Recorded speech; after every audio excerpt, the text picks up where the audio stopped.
Senior Bollywood నటి శిల్పా శెట్టి మరోసారి వార్తల్లోకి వచ్చారు. ఈసారి ఆమెతో పాటు ఆమె భర్త రాజ్ కుంద్రాకు చెందిన దాదాపు 100 కోట్ల రూపాయల విలువైన ఆస్తులను ఎన్ఫోర్స్మెంట్ డైరెక్టరేట్ నేడు జప్తు చేసింది. ఈడీ జప్తు చేసిన ఆస్తుల్లో ముంబై సిటీ జూహు ఏరియాలో శిల్పా శెట్టి పేరుతో ఉన్న అపార్ట్మెంట్, ఫ్లాట్, అదేవిధంగా పూణేలో శిల్పా శెట్టి పేరుతో ఉన్న బంగ్లా ఉన్నాయి. రాజ్ కుంద్రా పేరుతో ఉన్న ఈక్విటీ షేర్లను సైతం సీజ్ చేసింది ఈడీ. బిట్కాయిన్ రూపంలో నెలకు 10% రిటర్న్ ఇస్తామని 2017లో 6,600 కోట్లు వసూలు చేసి అమిత్ భరద్వాజ్ ప్రజలను మోసం చేసినందుకు అతడిపై కేసులు నమోదయ్యాయి. ఎఫ్ఐఆర్ల ఆధారంగా ఈడీకి కేసును అప్పగించారు. కొన్నేళ్లుగా ఈడీ ఈ కేసుపై దర్యాప్తు చేస్తోంది.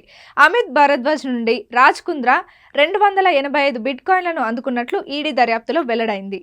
మరికొన్ని ఆస్తుల రూపంలో ఉన్నట్టు ఈడీ వెల్లడించింది. మనీ లాండరింగ్ నిరోధక చట్టం 2002 నిబంధనల ప్రకారం రిపుసుందన్ కుంద్రా రాజ్ కుంద్రన్కు చెందిన 97.79 కోట్లు అటాచ్ చేస్తున్నట్టు ఈడీ తెలిపింది. ఇందులో రాజ్ కుంద్రా భార్య శిల్పా శెట్టి పేరు మీద ఉన్న రెసిడెన్షియల్ ఫ్లాట్ కూడా ఉంది. పూణేలో ఉన్న రెసిడెన్షియల్ బంగ్లాను అటాచ్ చేస్తున్నట్టు ఈడీ వెల్లడించింది.